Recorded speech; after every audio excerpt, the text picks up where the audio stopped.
El aire en la hacienda La Sombra no era solo pesado por el calor, era denso con un secreto que olía a pólvora y a sangre. En este infierno de caña y látigo, la esclava Aza, de ojos que cargaban el dolor de 2 continentes, ya había perdido todo menos una cosa: el recuerdo de su hermano gemelo, arrancado de su lado en la masacre de su aldea en la Costa de Oro. Ella ahora era solo una herramienta en las manos de don Elías de Vargas, el hacendado, un hombre tan cruel como su apetito por el poder. Pero había una figura aún más oscura en La Sombra, el capataz, un mestizo sin alma, conocido por su brutalidad y su absoluta lealtad a don Elías, el mismo hombre que gozaba azotando a Aza hasta el desmayo, el que se deleitaba con cada grito de agonía. Este capataz, con una cicatriz que le cruzaba el rostro como un rayo de furia, compartía con Aza algo más que el mismo sol y la misma miseria.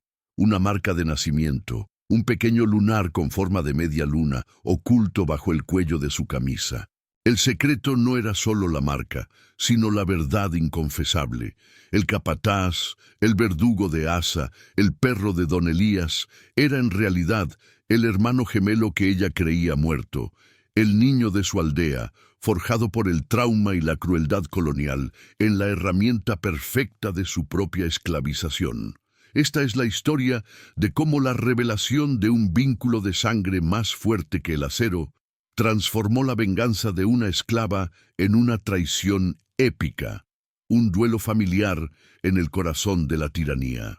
Antes de que el telón de la historia se alce, si deseas que sigamos desenterrando estas crónicas prohibidas de rebelión y justicia poética, haz clic ahora mismo en el botón de suscribirse y activa esa campana. De ti depende que la voz de los olvidados resuene por siempre. Bienvenidos, almas curiosas y sedientas de verdad, al corazón de la miseria y el secreto, a una época donde el aire que respiraba el Imperio Español estaba contaminado por el sudor y las lágrimas de la esclavitud. Hemos viajado mentalmente a 1801, a una de las haciendas más productivas y por lo tanto más infames de las colonias, La Sombra, ubicada en las tierras altas, donde el sol golpeaba con una furia cegadora sobre los campos de caña de azúcar, un oro blanco manchado de sangre negra. Aquí, la ley era la voluntad de don Elías de Vargas, un hombre cuyo apellido resonaba con poder, pero cuyo espíritu era el de un usurero de vidas. Don Elías era el arquetipo del hacendado, un hombre obeso, de mirada pequeña y hambrienta, cuya única pasión era la acumulación y el placer efímero, un hombre que no veía personas, sino meros activos, piezas reemplazables en su maquinaria de riqueza. Su esposa, doña Leonor, era su opuesto en apariencia, frágil y bella, pero encerrada en una jaula de oro. Su único poder era el silencio y los secretos que tejía desde los aposentos principales. Ella conocía el alma oscura de su esposo, las atrocidades que se cometían en su nombre y las peores de todas, las que él mismo perpetraba a altas horas de la noche, y este conocimiento la había convertido en una figura trágica, con una fe y una moralidad erosionadas por la complacencia. En esta constelación de poder y dolor, Aza era la estrella más brillante y a la vez la más apagada. Ella era una esclava recién llegada de la Costa de Oro, comprada por su increíble resistencia y su belleza indomable, cualidades que don Elías deseaba quebrar. Aza no era solo fuerte en cuerpo, sino en espíritu. Su venganza no era un impulso, sino una fe alimentada por el recuerdo de su aldea arrasada y la imagen de su hermano gemelo, Ikenna, a quien había visto por última vez siendo arrastrado por traficantes en direcciones opuestas. La vida de Aza en La Sombra se había convertido en un infierno personal diseñado por el capataz, un mestizo alto, musculoso y reservado, conocido únicamente como el Azote, cuyo rostro siempre cubierto de tierra y cuya voz áspera eran el preámbulo de una paliza. El azote no parecía tener piedad ni identidad, solo una misión: la obediencia ciega a don Elías, una obediencia que parecía ir más allá de la obligación, casi una necesidad.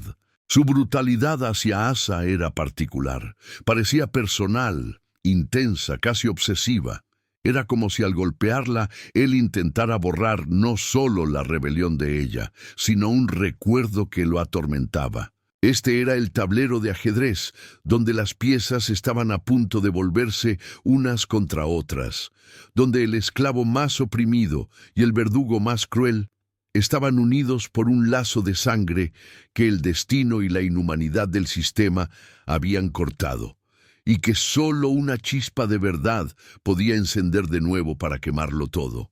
Prepárense, porque la historia que vamos a desvelar es una odisea de identidad robada, de amor prohibido que se convierte en traición y de una justicia que solo el acero frío de la venganza pudo ofrecer. Si hasta ahora la tensión de esta historia ha capturado tu atención, demuéstralo con una sola palabra. Quiero que dejes en los comentarios la palabra sombra, para saber que ya has entrado en el infierno de esta hacienda colonial. ¿Te atreves a seguir? El primer año de Asa en la hacienda La Sombra fue una prueba de fuego, no solo para su cuerpo, que se acostumbró dolorosamente a las jornadas interminables bajo el sol despiadado, sino para su voluntad, que se negaba a doblegarse ante la tiranía. Cada amanecer traía consigo la promesa de un castigo, y cada castigo tenía un rostro: el del capataz, el azote. Era una danza macabra que se repetía casi a diario. Si Asa tardaba un instante más en el corte de la caña, si su mirada se desviaba con desafío, si su aliento se permitía un quejido, el azote estaba allí, no para corregir, sino para humillar y pulverizar la dignidad. Los otros esclavos se preguntaban por qué esa hazaña particular con la recién llegada. No era la más rebelde, aunque ciertamente era la más desafiante con la mirada. Pero la crueldad de el azote parecía reservada casi exclusivamente para ella, como si estuviera intentando matar en Asa algo que no podía matar en sí mismo. Don Elías, por su parte, disfrutaba del espectáculo, viéndolo como una confirmación de su dominio. Él había intentado tomar a Asa, como tomaba todo lo que deseaba en su propiedad, pero ella, con una astucia y una fuerza que sorprendían, había logrado evadirlo sin caer en una insubordinación que le costara la vida de inmediato. La había humillado de otras maneras, asignándole las tareas más degradantes, pero la mujer se mantenía intacta en su esencia, una espina clavada en el orgullo del hacendado. La única figura en la hacienda que ofrecía a Asa un resquicio de humanidad, aunque fuese envuelta en el miedo y el secreto, era doña Leonor. La esposa de don Elías había notado la especial crueldad que el capataz dirigía hacia Asa. Había algo en los ojos de la esclava, una nobleza herida que la señora reconocía, quizá el reflejo de su propia alma atrapada. Doña Leonor no podía enfrentarse a su esposo, pero podía ofrecer pequeños actos de resistencia silenciosa. Una tarde, después de una paliza especialmente brutal ordenada por don Elías y ejecutada con fervor por el azote, Asa fue llevada a la cocina para curarse. Doña Leonor se acercó, fingiendo supervisar la preparación de la cena. Bajo la atenta mirada de su fiel criada, la vieja y silenciosa Sabina, doña Leonor dejó caer disimuladamente un pequeño trozo de tela empapado en ungüento curativo, un bálsamo costoso, reservado para la casa principal, que aceleraría la curación de las horribles cicatrices. Asa, adolorida pero siempre vigilante, entendió el mensaje, un pacto mudo de compasión y de resentimiento compartido. Sabina, que había sido testigo de todas las atrocidades de la sombra y conocía los secretos más oscuros de la casa, le dedicó a Asa una mirada de advertencia y complicidad, como si dijera: confía, pero nunca bajes la guardia, porque en esta casa hasta la bondad es peligrosa. Fue durante una noche de tormenta, cuando la casa principal temblaba bajo los truenos y la lluvia ahogaba los gemidos y el ruido de la hacienda, que el secreto del capataz estuvo a punto de salir a la luz. Don Elías, borracho y furioso por una mala cosecha de tabaco, había azotado a El Azote por un error trivial, un castigo que no era común, pues el capataz era su mano derecha, su sombra. Pero don Elías disfrutaba recordando a todos quién tenía el poder absoluto, incluso sobre sus secuaces. El Azote se retiró a sus barracones, un pequeño refugio separado de las viviendas de los esclavos, para curarse en silencio. Aza, impulsada por una curiosidad mórbida, o tal vez por una extraña empatía hacia el dolor de su propio verdugo, se arrastró en medio de la lluvia hacia el barracón del capataz. Ella no buscaba ayuda, sino comprender la naturaleza de la bestia que la castigaba. Al acercarse, escuchó no gemidos de dolor físico, sino un sonido más profundo, de rabia contenida y pena. Lo vio sentado a la luz de una vela vacilante, limpiando sus heridas. Fue entonces, en un movimiento brusco al retirarse la camisa, cuando Aza vio lo que el hombre guardaba celosamente. Justo donde el cuello de su camisa cubría la base de su nuca, a la izquierda, había una cicatriz horizontal, pero más allá de la cicatriz, y apenas visible, ella divisó una marca de nacimiento, pequeña y oscura, con una forma inconfundible, una perfecta media luna. El aire se le fue de los pulmones. Era la misma marca que ella tenía, idéntica, en el mismo lugar, que sus padres le habían dicho que compartía con su hermano Ikena, una señal que probaba que ambos habían sido creados en el mismo momento, bajo el mismo destino. El shock la paralizó. El Azote, al sentir una presencia, se giró con la velocidad de un depredador herido. Sus ojos se encontraron. Por un instante, el capataz no vio a la esclava rebelde, sino a una figura de su pasado, un fantasma que había intentado enterrar bajo capas de brutalidad y obediencia. Aza, por su parte, no vio al verdugo, sino a la viva imagen de su propia fisonomía, un reflejo masculino de su rostro. La verdad le golpeó el alma con la fuerza de un rayo. Su hermano no estaba muerto, había sido forjado por los años y el trauma en su peor enemigo. El capataz no era solo el verdugo, era Ikena. Él, habiendo sido capturado y vendido a una edad más impresionable que Aza, había olvidado su nombre y su cultura, había sido adoctrinado y elevado por don Elías, quien había reconocido su fuerza innata y lo había criado como un perro guardián leal, dándole un poder perverso sobre los demás esclavos, convirtiéndolo en la herramienta perfecta del sistema. Aza, sabiendo que había sido descubierta, que él había notado su presencia justo en el momento de la revelación, no huyó. Se quedó quieta, bajo la lluvia, con el rostro empapado que ocultaba si eran lágrimas o agua. La verdad era demasiado monstruosa para procesarla. El hombre que la había azotado con más crueldad que nadie, intentando extirpar de ella la última chispa de rebelión, era la única familia que le quedaba, la única persona en el mundo que compartía su sangre, su origen y su destino. Pero en lugar de abrazarla, él había elegido el látigo. En lugar de reconocer el parentesco, él se había convertido en el perro de caza de su opresor. Aza se retiró en silencio, sin hacer ruido, dejando al capataz en la oscuridad, con una pregunta gritando en su mente. ¿Sabía él la verdad? ¿Sabía Ikena que la mujer a la que humillaba era su propia sangre? ¿O el trauma y el adoctrinamiento habían borrado la memoria del pasado, dejando solo al monstruo, el Azote? Aza regresó a los barracones de los esclavos no con el dolor de los latigazos, sino con la agonía de una verdad que ahora le quemaba el alma. La venganza ya no sería solo contra don Elías, sería una venganza doble, una odisea para despertar al hermano perdido y para castigar al tirano que había convertido la sangre de su sangre en una bestia sin alma. Detente un momento.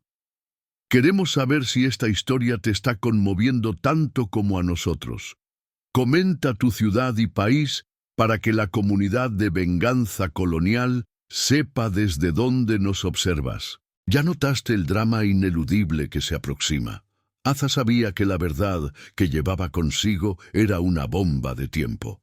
Revelar su parentesco con el Azote sin un plan estratégico no solo resultaría en su muerte inmediata, sino que probablemente solidificaría la lealtad del capataz a don Elías, quien seguramente le haría creer que Aza estaba mintiendo para desestabilizar la hacienda. Por lo tanto, Aza se impuso una nueva disciplina: dejar de reaccionar a los azotes y, en cambio, empezar a observar a su hermano Verdugo con una frialdad quirúrgica. Ya no era solo una esclava buscando la libertad, era una agente encubierta buscando una grieta en la armadura del enemigo más cercano. Empezó a estudiar sus hábitos, su lenguaje corporal, buscando cualquier signo que delatara una lucha interna o un recuerdo latente de su vida anterior, de Ikena, antes de que se convirtiera en el Azote. Notó que, a pesar de su brutalidad pública, el capataz a menudo se quedaba inmóvil al borde del cañaveral al atardecer, mirando hacia el oeste, hacia donde el sol se ponía en su tierra natal. Este no era el gesto de un hombre que se siente plenamente parte del sistema, sino de uno que está buscando algo en el horizonte que le ha sido arrebatado. El cambio en la actitud de Aza era sutil, pero perceptible. Ella ya no se defendía con la misma furia visible, sino que mostraba una docilidad calculada ante sus castigos, una actitud que confundía tanto a el Azote como a don Elías, quienes la veían como finalmente doblegada. Esta aparente rendición le dio un margen de maniobra. Empezó a buscar un punto de contacto, no a través de las palabras, sino de símbolos. Una noche, mientras limpiaba la vajilla en la cocina, Aza tarareó suavemente una melodía que su madre solía cantarles en la Costa de Oro, una nana antigua que hablaba de los ríos sagrados y las estrellas guía. Era un sonido casi inaudible, envuelto en el ruido metálico de los cubiertos. Para el oído de cualquier otro era solo un murmullo melancólico, pero para alguien que hubiera compartido esos primeros años de vida, la cadencia debía ser inconfundible. El Azote pasaba por el corredor oscuro en ese momento y se detuvo. No se movió. Aza sintió su presencia, la sombra helada que proyectaba, pero no se atrevió a mirarlo. Siguió tarareando la melodía hasta el final. Hubo un silencio denso. Finalmente, el capataz siguió su camino sin decir una palabra, pero Aza notó que sus pasos eran pesados, dudosos. La semilla había sido plantada en el campo fértil de la subconsciencia. Los días siguientes se convirtieron en un juego de ajedrez psicológico. Aza, aprovechando sus curas secretas bajo la mirada cómplice de Sabina, la criada de doña Leonor, comenzó a intercambiar pequeñas piezas de información. Sabina, al ser la única persona con acceso tanto a la esfera privada de la señora como a los barracones de los esclavos, se había convertido en el conducto perfecto para la conspiración silenciosa. Doña Leonor, sintiendo que Aza era la clave para una liberación que ella misma anhelaba, empezó a indagar sutilmente en los orígenes del capataz. Ella sabía que don Elías lo había comprado siendo un niño, de un lote de esclavos traídos desde el África Occidental, y que lo había criado no como un esclavo ordinario, sino como un guardián personal, adoctrinándolo con la idea de que su lealtad al amo lo hacía superior a los demás de su raza. El plan de don Elías había funcionado a la perfección. El Azote era un hombre sin raíces, con un poder limitado pero absoluto sobre los demás, lo que aseguraba su obediencia y la división entre los esclavizados. Doña Leonor le reveló un dato crucial a Sabina, quien lo susurró a Aza. En los libros de cuentas antiguos de don Elías, antes de que éste se volviera descuidado con los registros, había un apunte que documentaba la compra del niño. No figuraba un nombre africano, sino una observación. Joven macho, sin nombre, resistente, marcada cicatriz en el rostro por látigo de capataz anterior, exhibe una media luna de nacimiento oculta. Este registro no solo confirmaba la identidad, sino que revelaba la brutalidad de su adoctrinamiento temprano. La cicatriz en su rostro no era un accidente, era la marca de la disciplina que lo había moldeado. La angustia de Asa se duplicó. Su hermano había sido torturado hasta el punto de olvidar quién era para convertirse en un monstruo. Con esta información, Asa entendió que la clave no era la marca de nacimiento, que podría ser una coincidencia, aunque altamente improbable, sino la nana, el idioma, el recuerdo emocional. Ella debía recuperar a Ikenna de las garras del azote. Un día, Asa fue castigada públicamente por una falta inventada, un castigo que don Elías ordenó que fuera particularmente severo. El azote. Con el rostro impasible, levantó el látigo. Esta vez, Asa no cerró los ojos ni gritó. En cambio, justo antes de que el látigo impactara por primera vez, miró fijamente a los ojos de el azote y en voz baja, pero audible solo para él y los que estaban muy cerca, pronunció dos palabras en su lengua materna. Ikenna, K-G. Ikenna, recuerda. El látigo se detuvo en el aire. No se detuvo del todo, pero el golpe fue amortiguado, desviado. El capataz pareció tener un espasmo. Su rostro se contorsionó, no por el esfuerzo de golpear, sino por una repentina y terrible oleada de confusión, como si la tierra se hubiera abierto bajo sus pies. Don Elías gruñó impaciente, exigiendo que terminara el castigo. El azote obedeció, pero el resto de los latigazos carecieron de su fuerza habitual, siendo golpes dispersos y torpes. Cuando terminó, el azote se alejó rápidamente, sin mirar a nadie, con una sombra de terror en sus ojos. Asa sabía que la cuerda que unía al capataz con don Elías se había tensado y que la palabra mágica, el nombre de su hermano perdido, había comenzado a erosionar el muro de adoctrinamiento. El despertar de la memoria sería lento y doloroso, pero era el primer paso hacia la venganza épica que se cernía sobre la sombra. La tensión está a flor de piel. Si crees que el capataz Ikenna podrá despertar su conciencia y unirse a su hermana, déjanos un «Despierta Ikenna» en los comentarios. Queremos saber qué esperas de este giro dramático en la trama. El efecto de la palabra prohibida, Ikenna, fue devastador para el capataz. Desde aquel día, su comportamiento se volvió errático, dividido entre la obediencia mecánica a don Elías y una neblina de confusión y culpa que nublaba sus juicios. La tensión en la hacienda era palpable.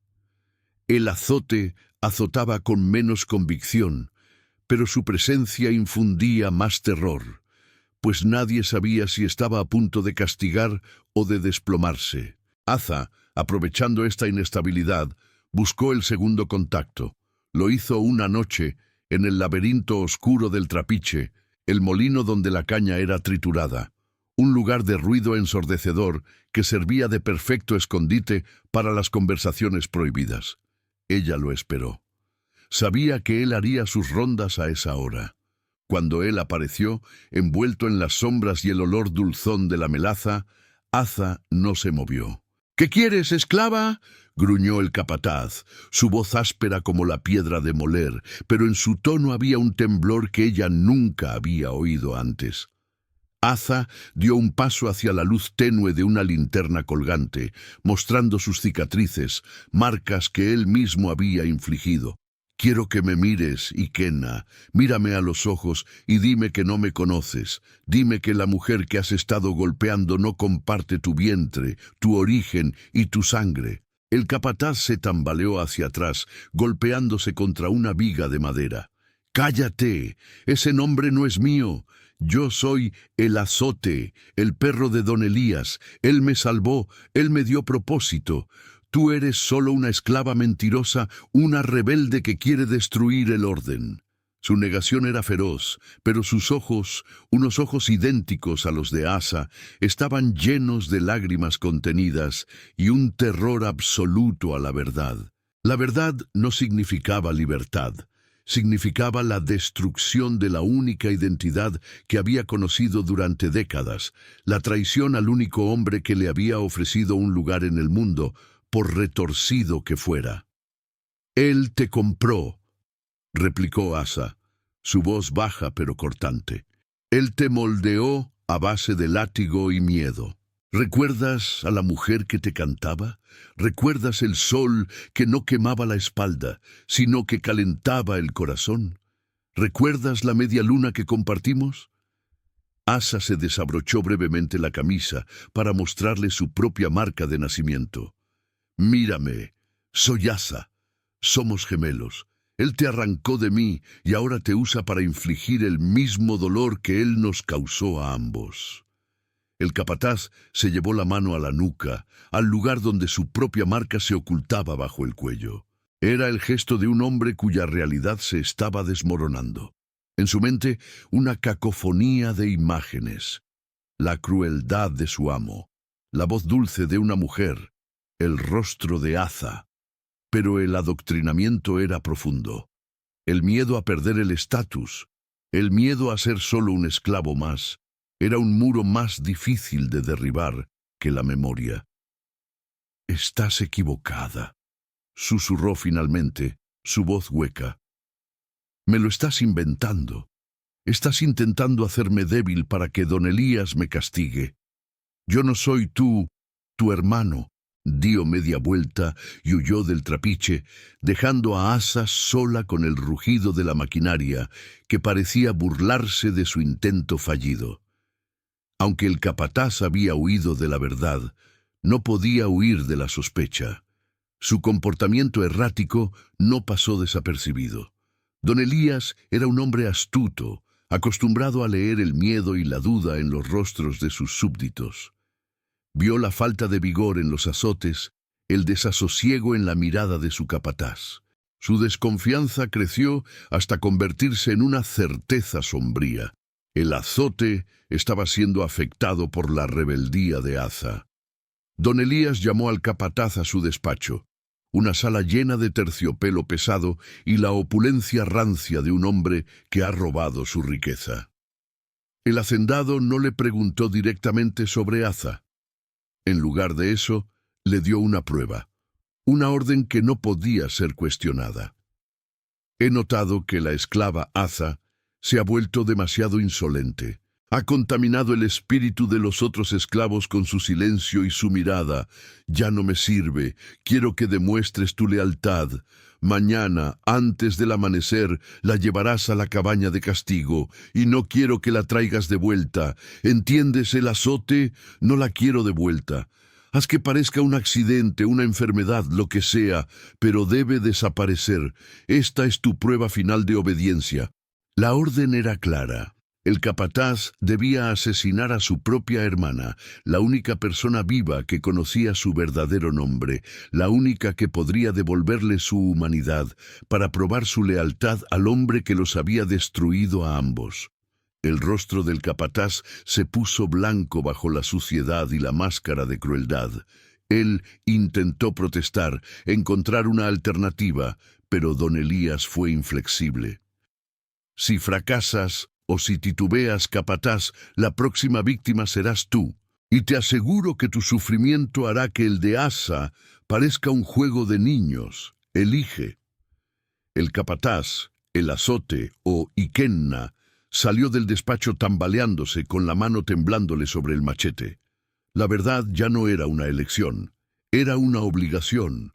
O traicionaba la memoria de su madre y la sangre de su sangre, o traicionaba el único modo de vida que le había garantizado su supervivencia. Este ultimátum no solo forzaba la mano de Ikenna, sino que aceleraba el plan de venganza de Asa, empujándola a buscar a su única aliada, doña Leonor, para la ayuda desesperada que ahora necesitaban para sobrevivir a la noche más oscura de la sombra. Ella no sabía que iba a morir, pero sabía que la brutalidad del capataz iba a alcanzar su punto máximo, y debía estar lista para despertar al hermano antes de que el azote la aniquilara para siempre. Don Elías ha dado la orden de muerte. En este punto, ¿crees que Ikena encontrará la fuerza para traicionar a su amo o el miedo lo obligará a cometer el acto más atroz? Comenta ahora, ¿traición o muerte? Aza supo de la orden de don Elías casi de inmediato. Sabina, la criada silenciosa que servía a doña Leonor, había escuchado la conversación en el despacho principal mientras fingía limpiar una mancha inexistente de vino en el suelo de mármol. Sabina, leal a su propia conciencia más que a sus amos, llevó el mensaje a Aza bajo la cobertura de la oscuridad, encontrándose en el pozo de agua, donde el crujido de la soga simulaba el único sonido de la noche. El capataz te llevará a la cabaña de castigo antes del canto del gallo. Él no debe traerte de vuelta, susurró Sabina con el rostro descompuesto por el terror. La noticia no sorprendió a Aza, simplemente confirmó que el tiempo se había agotado. Si Ikena la mataba, el capataz se salvaría y su venganza moriría con ella. Si Ikena se negaba, ambos serían ejecutados de la manera más cruel. La única esperanza residía en doña Leonor, la mujer que vivía en el lujo robado, pero que compartía con Aza el desprecio por don Elías. Aza necesitaba un veneno, un somnífero potente, algo que le permitiera neutralizar a Ikena sin matarlo, dándole la oportunidad de forzar el despertar de su hermano sin ser interrumpida por el hacendado. Sabina advirtió a doña Leonor de la orden de muerte. La señora, aunque temblaba ante la idea de traicionar a su esposo, sintió que el momento de su propia liberación había llegado. Doña Leonor no odiaba a Aza, sino la crueldad que la representaba. Ayudar a Aza era, de alguna manera, salvar la última parte intacta de su propia alma. Además, doña Leonor guardaba un secreto aún más explosivo que el parentesco de Aza e Ikena. Ella sabía que don Elías tenía una debilidad por un elixir digestivo, un licor especial de hierbas que tomaba cada noche para paliar sus excesos. «Hay una botella de licor en su estante, Sabina», le indicó doña Leonor a su criada con una voz apenas audible. «Necesito el frasco pequeño que está en el botiquín del gabinete, el que tiene la etiqueta borrosa. Solo unas pocas gotas en su licor, y don Elías dormirá profundamente hasta el mediodía. Será nuestro colchón de tiempo». Doña Leonor le entregó el frasco a Sabina, la confianza y el terror mezclados en sus ojos. Sabina, con su silencio habitual, procedió a ejecutar la orden, una pequeña figura moviéndose como una sombra en la opulenta oscuridad de la casa principal. El plan era arriesgado y de doble filo. Aza debía ser llevada a la cabaña de castigo por Ikena. En el camino, o en la cabaña, ella debía forzar el despertar del hermano, y el medio para lograrlo sería el veneno. Aza consiguió una jarra de agua limpia y un pañuelo. Minutos antes de la hora acordada para su ejecución, Sabina, bajo el pretexto de llevar agua a los barracones, se acercó a Aza y con un gesto rápido vertió el potente sedante de doña Leonor en el agua de la jarra. El objetivo no era el hacendado, sino el capataz. El sedante era lo suficientemente fuerte como para derribar a un toro, pero Aza confiaba en su fuerza y en el elemento sorpresa. Al acercarse la hora fatídica, el capataz, el azote, llegó a los barracones. Su rostro era una máscara de tormento. Había estado bebiendo un aguardiente fuerte para adormecer la conciencia, y el olor a licor y miedo se desprendía de él. Los otros esclavos se retiraron con temor. Sabían que era el final de Aza. «Levántate, esclava», ordenó Iquena con voz ronca, sin mirarla a los ojos. Don Elías exige tu presencia en la cabaña. Asa se levantó con una calma que desarmó al capataz. Ella tomó la jarra de agua. He estado trabajando sin descanso, capataz. Tengo sed, y tú también. Bebe conmigo antes de que cumplas la orden de tu amo. No quieres que tu herramienta esté en óptimas condiciones para el trabajo sucio. Su desafío no era de odio, sino de piedad. Un último intento de apelación. El capataz la miró. Su mente estaba confusa, lacerada por el aguardiente y la imagen de su infancia que Asa había revivido. Él estaba sediento, agotado por la batalla interna, y la calma de Asa lo desconcertó. ¿Por qué no suplicaba? ¿Por qué lo desafiaba con esa calma resignada? Si ella era una mentirosa, su complacencia era extraña. Si era su hermana, su serenidad era un reproche. Él bajó la guardia. El capataz tomó la jarra de manos de Asa y bebió profundamente casi la mitad del contenido, engullendo el potente narcótico. Asa solo simuló beber, mojándose los labios. El efecto del sedante fue casi inmediato. A los pocos metros, en el sendero oscuro hacia la cabaña de castigo, el paso de Iquena se volvió errático. Sus ojos se abrieron y se cerraron, la conciencia se le escapaba como arena entre los dedos. Él luchó, su cuerpo acostumbrado al dolor y a la resistencia, pero el narcótico era demasiado poderoso. Asa observó la lucha del capataz contra su propia mente. «¿Qué me has dado, bruja?», gruñó él, su voz ya un susurro, mientras se desplomaba pesadamente contra un tronco. «La verdad, Iquena», respondió Asa, dejando caer la jarra vacía, «y un poco de ayuda para que no puedas negarla». Iquena se deslizó hasta el suelo, la respiración pesada y errática. Asa se arrodilló a su lado con el corazón latiéndole como un tambor frenético. Ella había neutralizado al verdugo. Ahora venía la parte más difícil. Debía despertar al hermano que yacía dormido bajo la piel del monstruo, un despertar que determinaría si el plan de venganza continuaría o si ambos morirían cuando don Elías se diera cuenta de la traición. El tiempo era ahora su enemigo más apremiante. Asa ha actuado. El capataz está neutralizado y don Elías, esperamos, dormido. ¿Crees que Asa logrará despertar la conciencia de Iquena antes de que el sol se levante y revele la traición? Comenta cuenta regresiva si sientes que el tiempo corre contra nuestros protagonistas.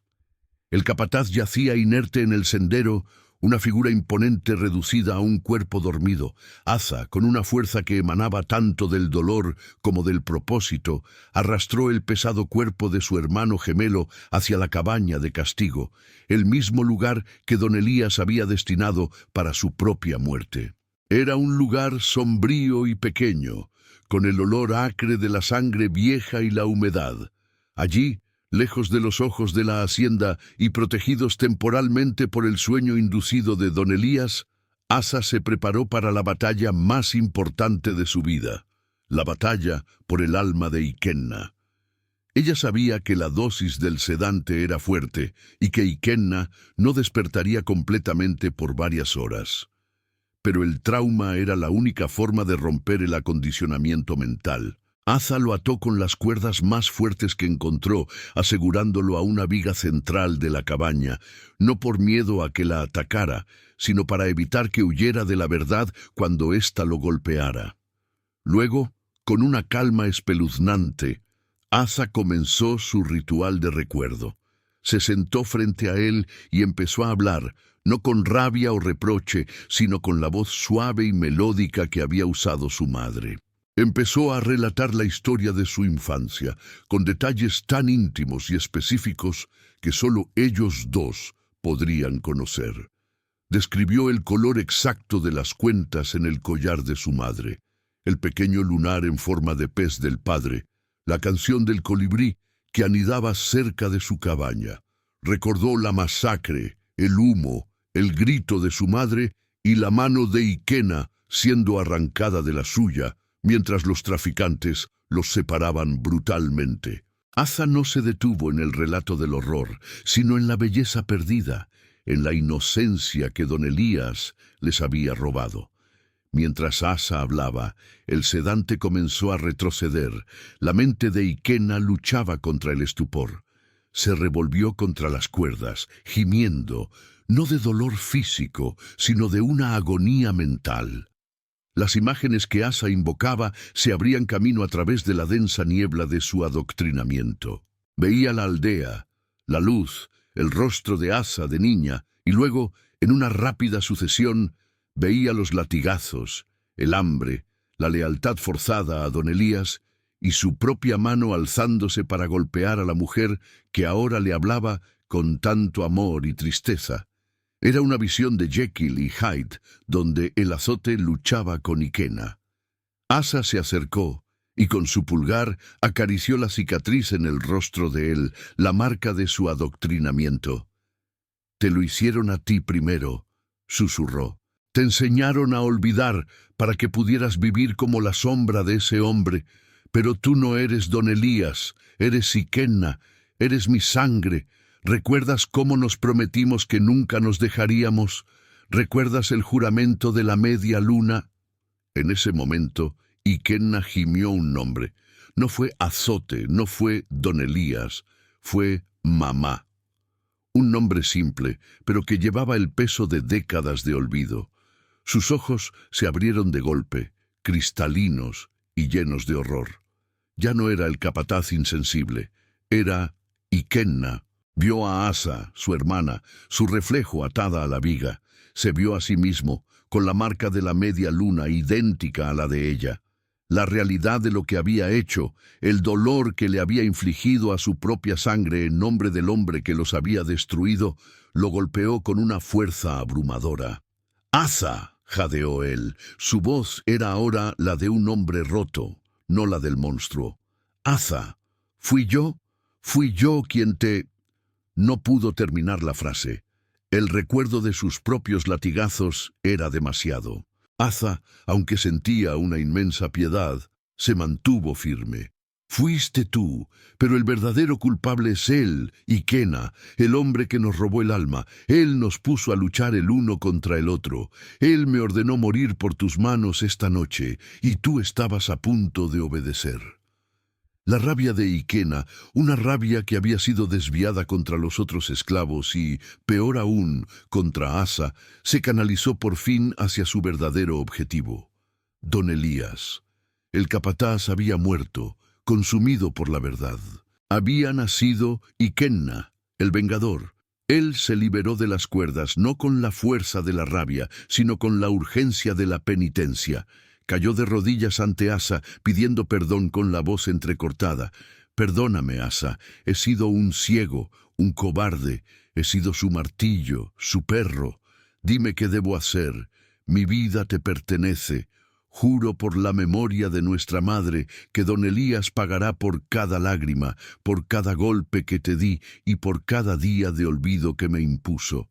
La venganza no es tuya, es nuestra. Lo haremos pagar, Asa. Lo haremos pagar con la vida y con el miedo». El juramento de sangre había sido sellado en el lugar de la tortura. Los gemelos, separados por la crueldad y reunidos por un secreto, se habían convertido en un arma letal, invisible y personal contra el hacendado. La venganza no podía ser rápida, debía ser metódica, diseñada para destruir no solo la vida de don Elías, sino también su orgullo, su fortuna y su legado. El primer paso del plan, ahora que Iquena estaba de su lado, era usar su posición para sabotear la hacienda desde dentro, para despertar a los otros esclavos a la posibilidad de la libertad, y para asegurar que la venganza no solo fuera personal, sino que se convirtiera en un acto de justicia colectiva. La redención ha llegado. Iquena ha despertado, y ahora son dos contra la tiranía. ¿Crees que su unión es suficiente para derrocar a don Elías? Comenta Justicia Gemela, si crees que su venganza será imparable. La primera luz del día encontró a Iquena, el antiguo capataz, actuando con una doblez que solo un actor desesperado podría manejar. Don Elías, atontado por el potente sedante suministrado por doña Leonor, durmió hasta bien entrada la mañana, un hecho inusual que solo Sabina y doña Leonor sabían que era parte del plan.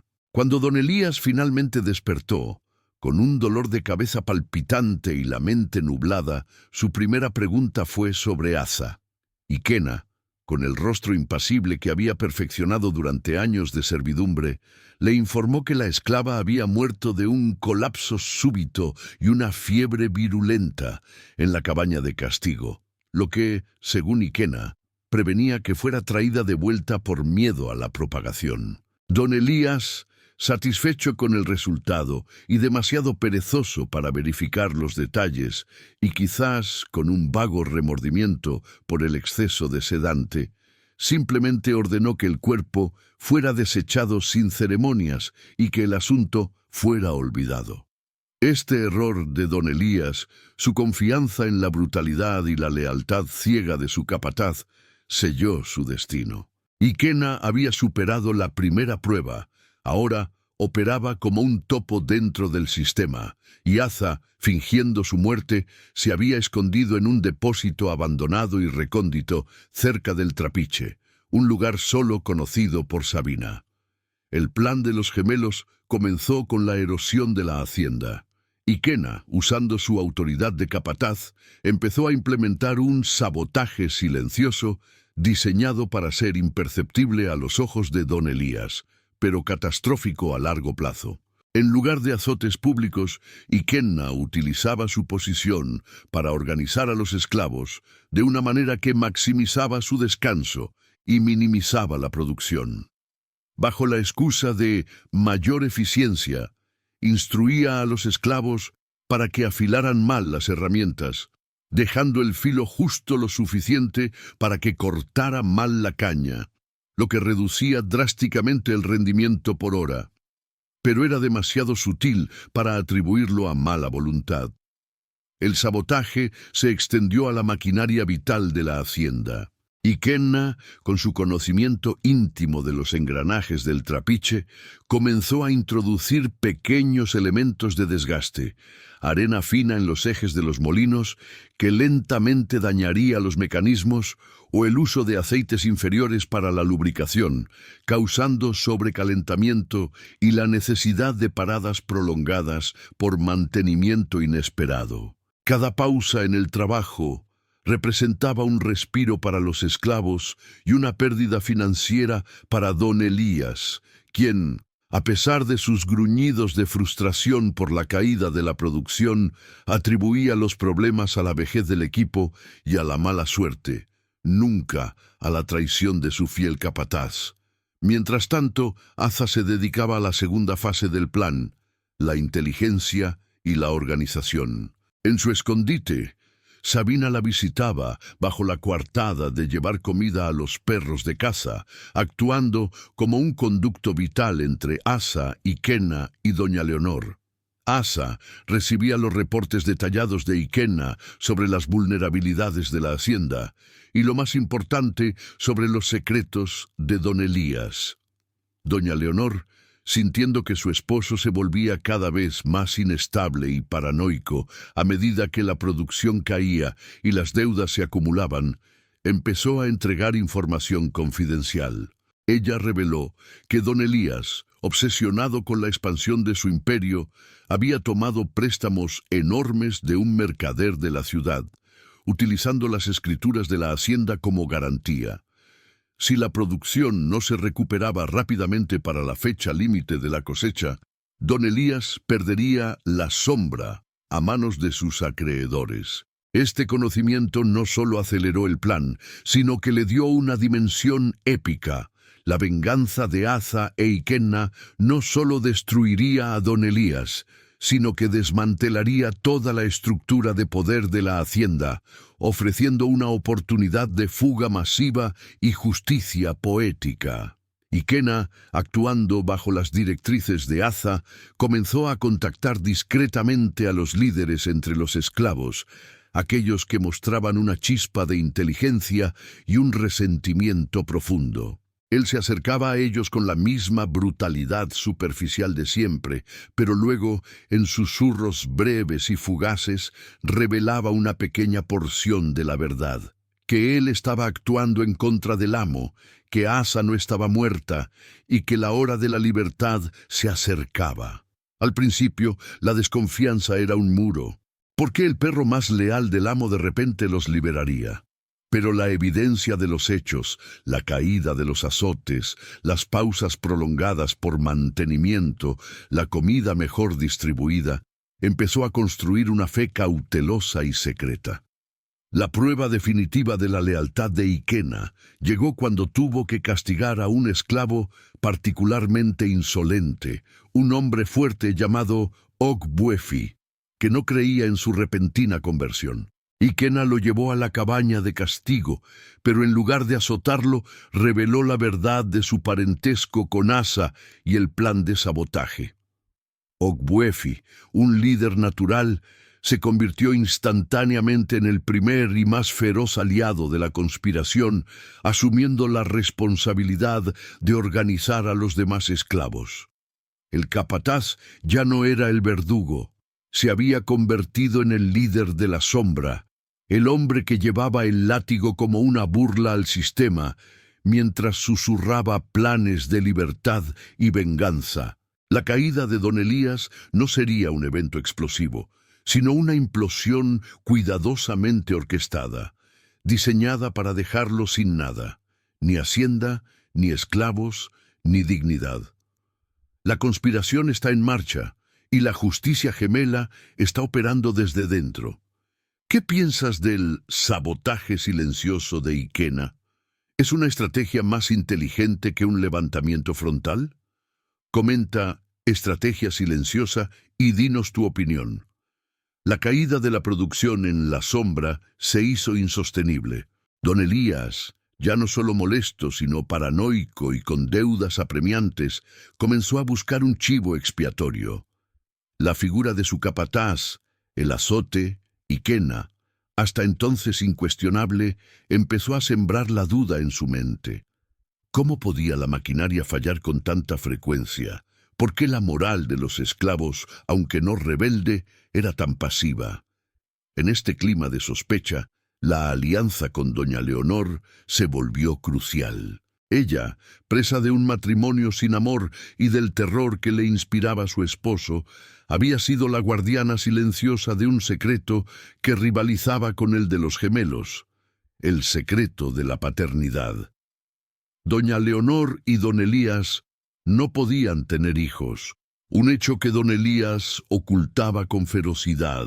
Sin embargo, hace casi 20 años, don Elías había comprado una esclava joven y hermosa llamada Candelaria, presionado por la necesidad de un heredero que no fuera un bastardo reconocido y desesperado por la riqueza de su esposa.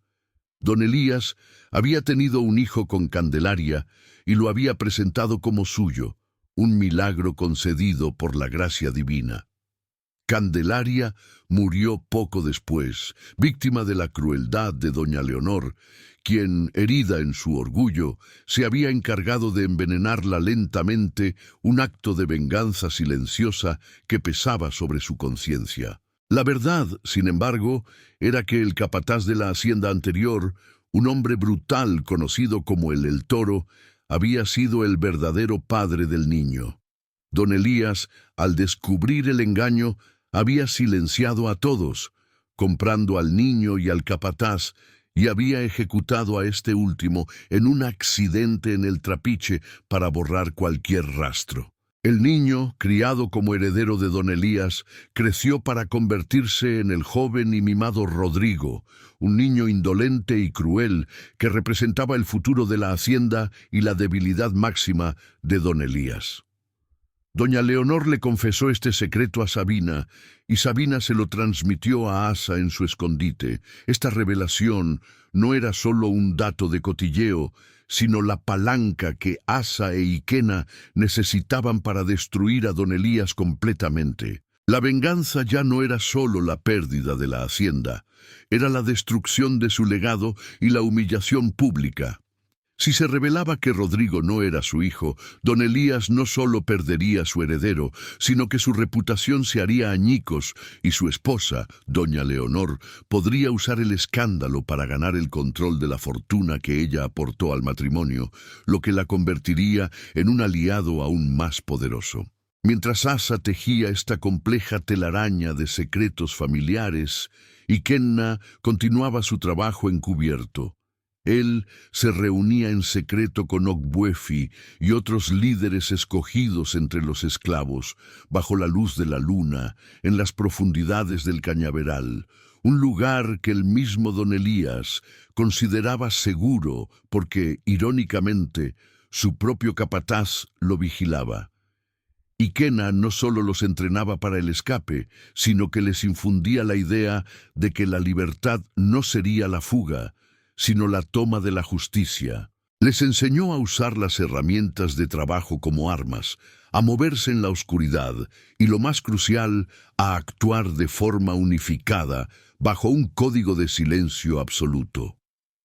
La liberación debía ser total y ejemplar.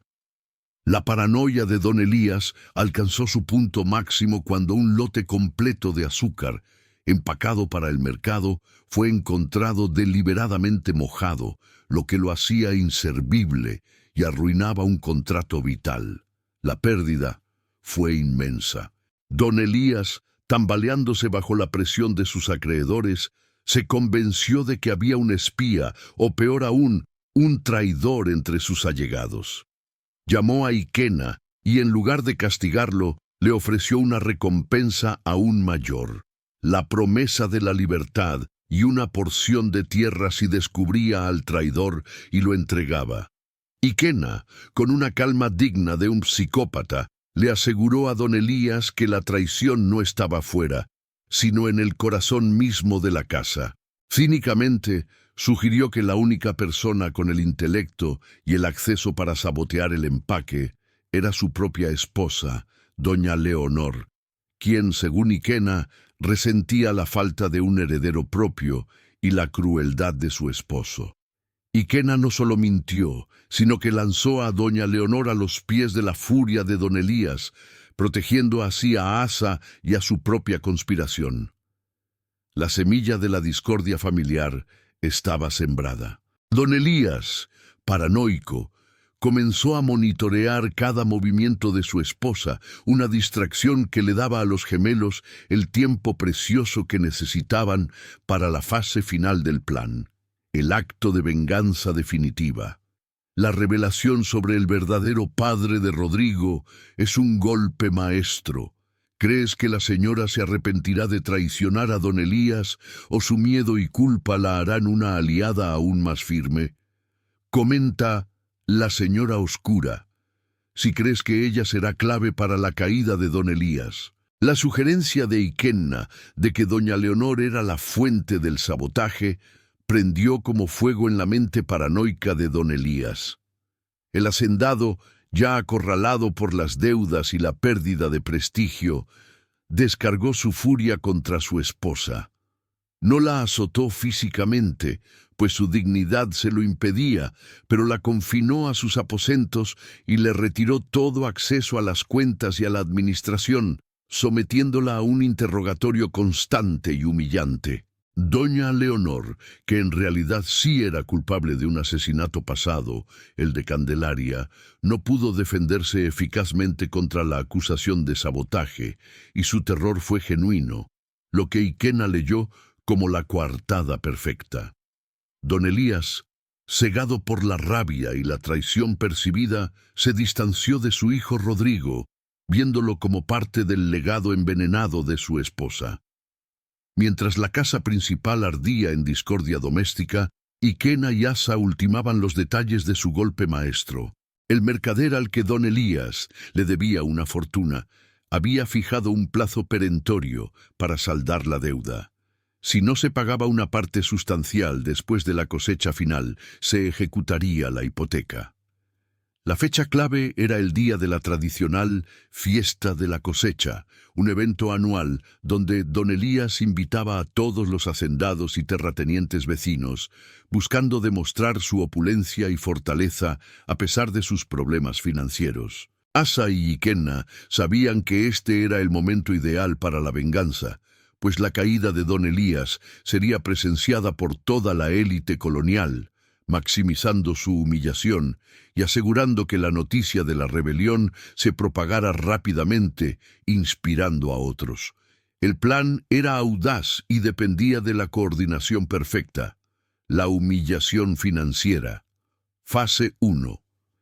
Ikenna, actuando como el leal capataz, informaría a don Elías que la última y crucial remesa de azúcar estaba lista para ser vendida al mercader. La realidad era que Ikenna, con la ayuda de Ogbuefi y el grupo de esclavos de confianza, había reemplazado silenciosamente el azúcar blanco de calidad con sacos de caolín y sal, polvo inútil, manteniendo el peso y la apariencia de los sacos intactos. La revelación del linaje, fase 2. En el clímax de la fiesta, cuando don Elías brindara por su prosperidad y su heredero, Rodrigo, doña Leonor, liberada por Ikenna, o Sabina en el momento justo, debía intervenir para revelar la verdad sobre la paternidad de Rodrigo. Asa tenía en su poder, gracias a Sabina, la vieja partida de bautismo que, con una pequeña alteración de fecha y nombre, insinuaba la ilegitimidad del joven. El levantamiento, fase 3.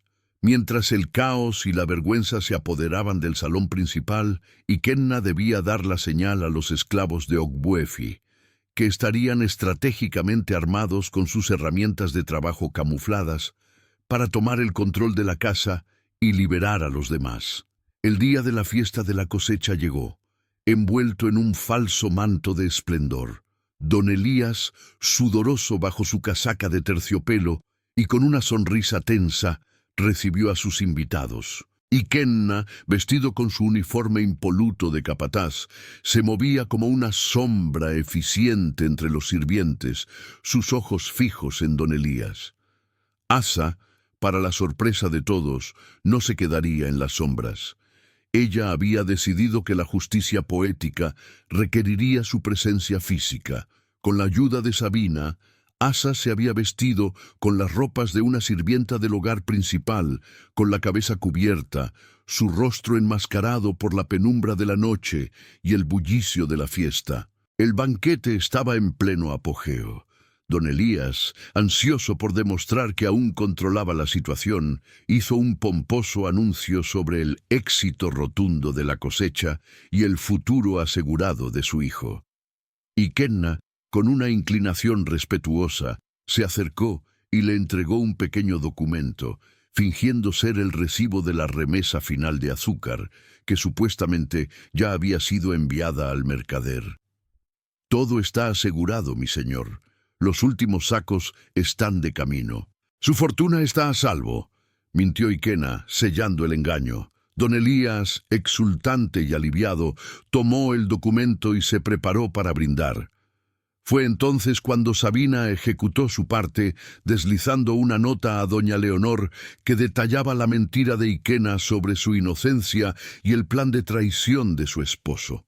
Doña Leonor, con una mezcla de pánico y furia redentora, sintió que su momento de venganza contra el hombre que la había humillado y manchado su reputación había llegado. Se puso de pie, su rostro pálido, levantando su copa. El momento del brindis fue interrumpido por la voz aguda de doña Leonor. «¡No brindes, marido!», gritó, su voz rompiendo el silencio atónito. «Brindas por una mentira y un linaje manchado. Brindas por un hijo que no es tu carne y sangre». La reacción de don Elías fue de incredulidad y furia. «¡Cállate, loca! Estás ebria de celos». Doña Leonor sacó el documento falso de la partida de nacimiento y lo arrojó sobre la mesa. «Rodrigo no es tu hijo. Es el hijo de un capataz que tú asesinaste. Yo lo sé, y la hacienda está hipotecada. Tu cosecha está podrida y tu dinero se ha ido». La humillación pública era total. Don Elías, con el rostro rojo de ira, se abalanzó sobre su esposa, pero fue detenido por la multitud de invitados. El salón se hundió en el caos. Los invitados susurraban y señalaban. Don Elías, con los ojos inyectados en sangre, se giró hacia Ikena, su leal capataz. «¡Sácala de aquí! ¡Sácala y enciérrala!». Pero Ikena no se movió. Permaneció inmóvil, observando el derrumbe de su amo con una calma pétrea. Fue entonces cuando Ikena miró fijamente a don Elías y en voz alta y clara, en español impecable, pronunció la frase que don Elías temía más que a la muerte. «No puedo obedecerte, amo. La sangre que azotaste es más fuerte que el oro que robaste». Y con un movimiento rápido, se quitó el cuello de la camisa, revelando la marca de la media luna idéntica a la de Asa. El silencio que siguió a la revelación de Ikena, el capataz transformado en el vengador, exhibiendo la marca de sangre ante su amo y los invitados, fue más ensordecedor que cualquier grito. Don Elías, con la mente dividida entre la humillación financiera, la traición conyugal y la verdad de la hermandad gemela, se quedó mudo. La figura que él había moldeado para ser su perro más leal se había convertido en el arma que lo desmantelaría por completo. «¡Traidor! ¡Bestia ingrata! ¡Te di todo!», gritó don Elías, finalmente recuperando la voz, y se abalanzó sobre Ikena con la intención de agarrar una espada decorativa que colgaba de la pared. Pero Ikena fue más rápido. Él no desenfundó un arma, sino que se limitó a dar la señal. Un grito gutural, una palabra en su lengua materna, resonó a través del salón y fue la señal esperada. De la cocina, de la servidumbre, de la oscuridad de los jardines, los esclavos, liderados por el fiero Ogbuefi, irrumpieron en el salón. No eran una turba desorganizada, sino un ejército silencioso, armados con machetes de caña, hachas de trabajo y herramientas de labranza.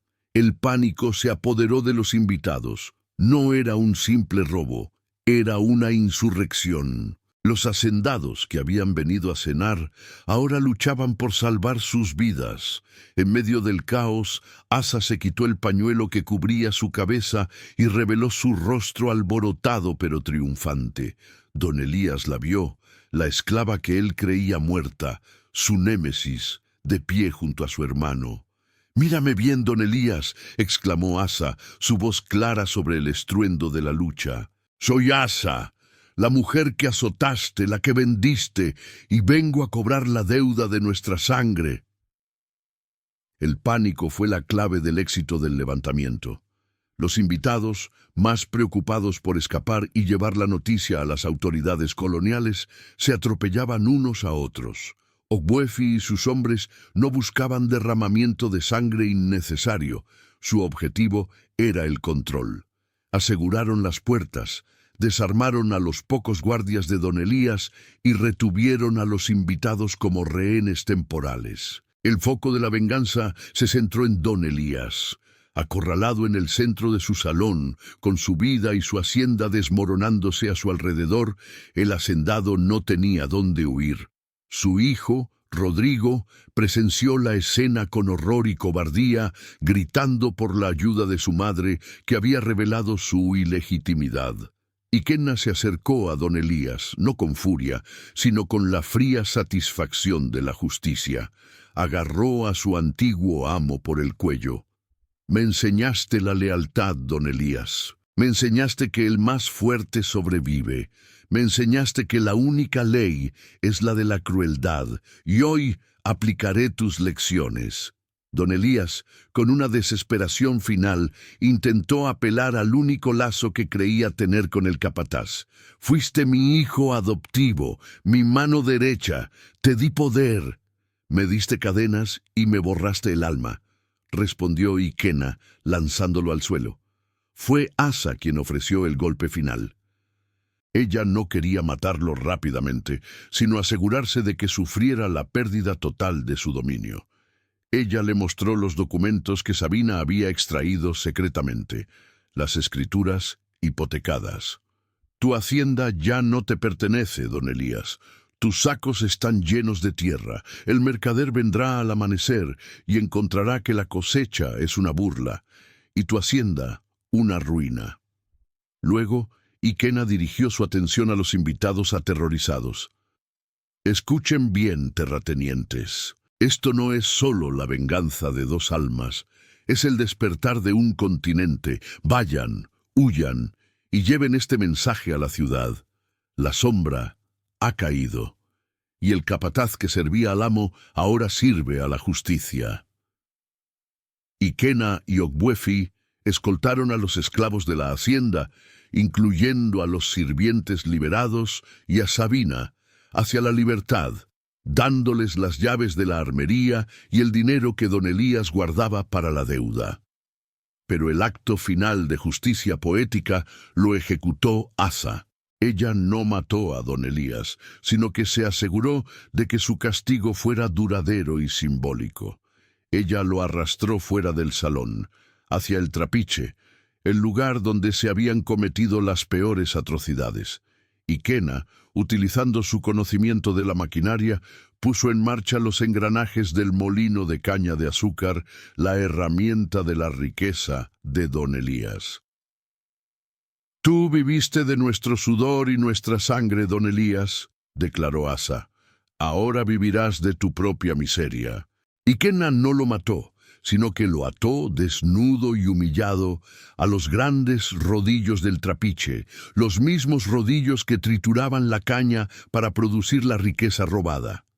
No moriría allí de inmediato, pero sufriría hambre, sed y la absoluta certeza de su caída.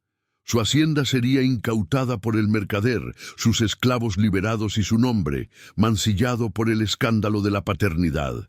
La venganza de la hermana gemela se había completado, no con un simple asesinato, sino con una destrucción total y simbólica de todo lo que don Elías valoraba. La venganza colonial ha culminado con la caída total de don Elías.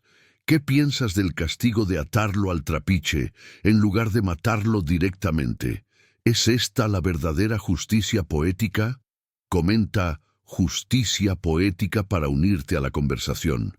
El sol de la mañana se alzó sobre la sombra, revelando un escenario de caos y justicia brutal. El olor a ron, sudor y el miedo persistente flotaba en el aire. La hacienda no era un campo de batalla, sino una tumba para el dominio.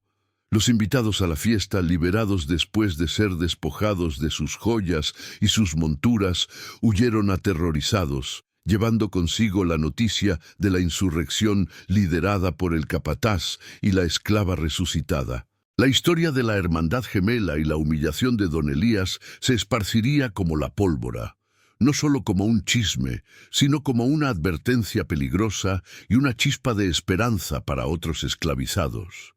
Don Elías de Vargas, el hacendado, fue encontrado por el mercader que venía a cobrar la deuda.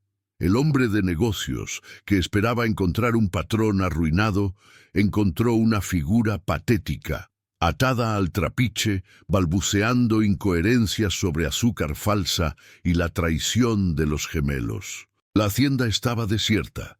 El azúcar de la última cosecha era inútil, el ganado había sido liberado y los documentos de propiedad estaban empapados o perdidos en el caos. La humillación fue completa.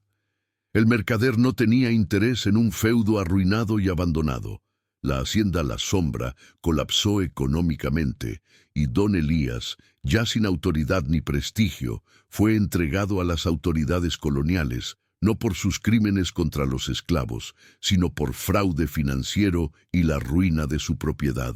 Su castigo sería la miseria y el desprecio, un final más doloroso para un hombre obsesionado con el poder y el estatus.